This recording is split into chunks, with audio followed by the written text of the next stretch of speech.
तो हेलो साथियों, नमस्कार। आपको मैं दोबारा आ चुका हूँ आपके साथ एक नया चैप्टर लेके। अब से रेगुलर वीडियो रहेंगी और अब से हम स्टार्ट कर रहे हैं अपनी प्लेलिस्ट हर एक लगन के हिसाब से उनका योग कारक व मारक ग्रह। आज हम देखते हैं कि मेष लगन में योग कारक व मारक।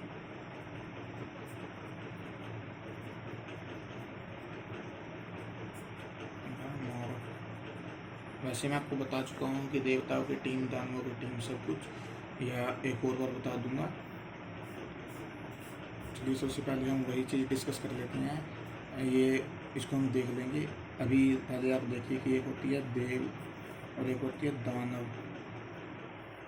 इन्होंने अपनी अपनी टीम बनाई है। देव में आते हैं सूर्य देव, गुरुदेव। मैं गुरु कहता हूँ उनको, बृहस्पति भी कह सकते हैं आप, कंफ्यूज मत होना। उसके बाद चंद्र और मंगल। यहाँ पर आते हैं शनि। उसके बाद आते हैं शुक्र, राहु, केतु। और इनकी आपस में दुश्मनी रहती है हमेशा। यहाँ पर है एक बुध। इनकी सबसे मित्रता है, सबसे यारी दोस्ती है। बस इनसे और इनसे नहीं बनती इनकी। इनके लगन में ये योग कारक भी नहीं मिलेंगे और इनके लगन में ये योग कारक नहीं मिलेंगे। ऐसा बनेगा। अब हम शुरू करते हैं मेष लगन से। मेष लगन कुंडली मैंने आपको बनाना सिखा दिया था। अब देखिए मैं कुंडली का डायग्राम ड्रॉ कर लेता हूँ। तब तक थोड़ा ड्राइंग अजीब हो तो माफ़ करिए।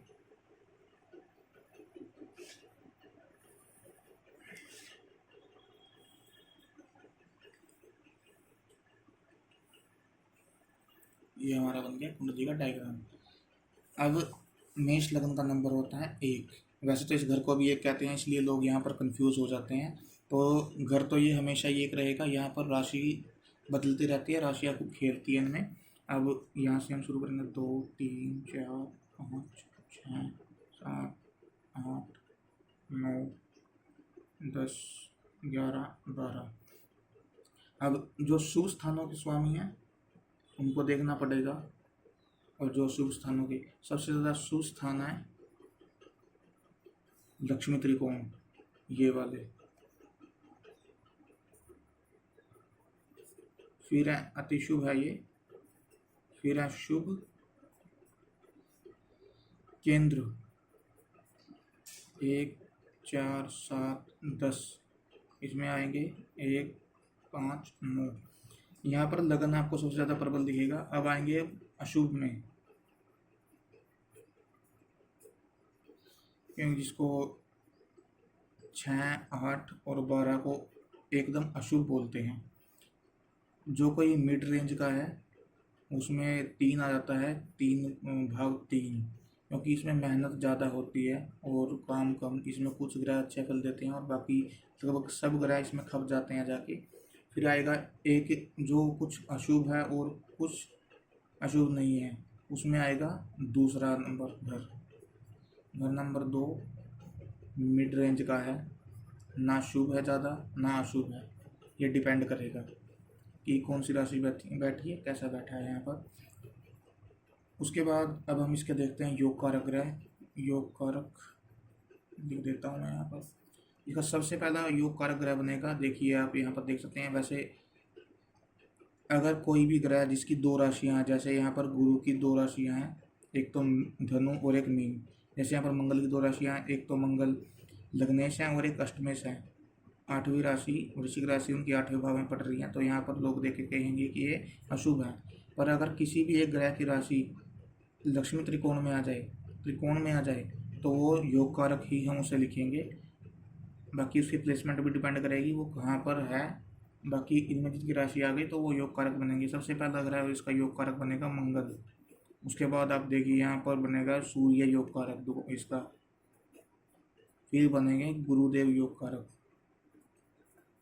अब जैसे इनकी ये राशियाँ हैं यहाँ पर मार्ग स्थानों पर बैठी हैं, तो इनका ज़्यादा प्रभाव नहीं रहता।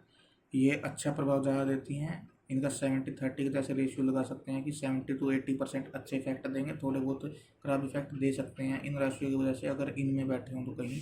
ऐसे तो जनरली 80% तक अच्छा ही प्रभाव देंगे। अब इसके हम देखते हैं मारक ग्रह। मारक ग्रह इसके बनेंगे। देखिए मैंने कहा था कि बुध की इन दोनों की दुश्मनी है, तो बुध अपने लगन में इनको स्थान नहीं देंगे और मंगल अपने लगन में बुध को स्थान नहीं देंगे। तो यहाँ पर बुध की राशि आती है कन्या, ये रही। दूसरी राशि आती है मिथुन, ये देखिए मार्ग स्थानों की है। तीसरा मेहनत का है, यहाँ पर आदमी मेहनत ही करता रह जाता है। यहाँ पर कोर्ट केस और रोगरी पूरी यहाँ पर देखे जाते हैं। तो ये सबसे प्रबल मार्ग है यहाँ पर इसके हैं बुध। प्रबल मार्ग का मतलब है जो दो घर का मालिक है और दोनों घर ही ऐसे हैं जो खराब घर हैं, जो अशुभ हैं। अब इसका और कोई ग्रह मालिक मारक नहीं है। अब इसके बाद हम चलेंगे सम ग्रह पे। यहाँ पर हम सम देखेंगे।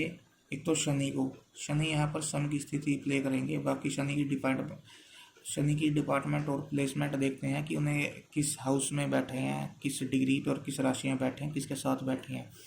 और इस लगन में फिलहाल शनि कॉमनली जनरली एक सम ग्रह का रोल प्ले करेंगे और इसके मार्ग करेंगे बुध। राहु केतु की हम यहाँ पर गणना नहीं कर रहे हैं, उनका स्वभाव राशि और उस राशि के स्वामी डिपेंड करते हैं कि वो कैसे होंगे।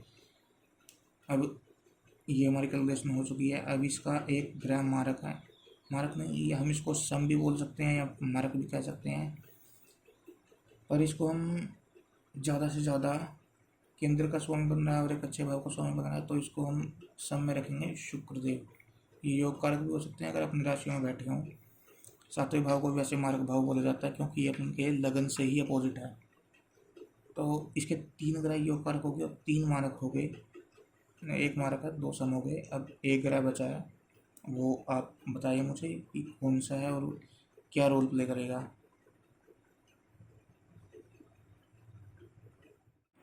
चलिए, जो खोजी स्वभाव के हैं वो जा चुके हैं। अब इसका एक योग कारक ग्रह और बनेगा जो कि केंद्र का मालिक है, जिसको हम चंद्रदेव कहते हैं।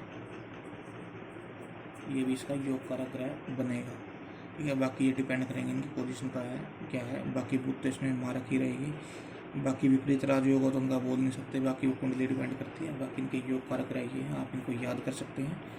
हम मिलेंगे आपसे अगली वीडियो में जो हम वृषभ लगन के साथ लेके आएंगे। अब से हम आपको पूरा ज्योतिष सिखाएंगे जितना मैं जानता हूँ।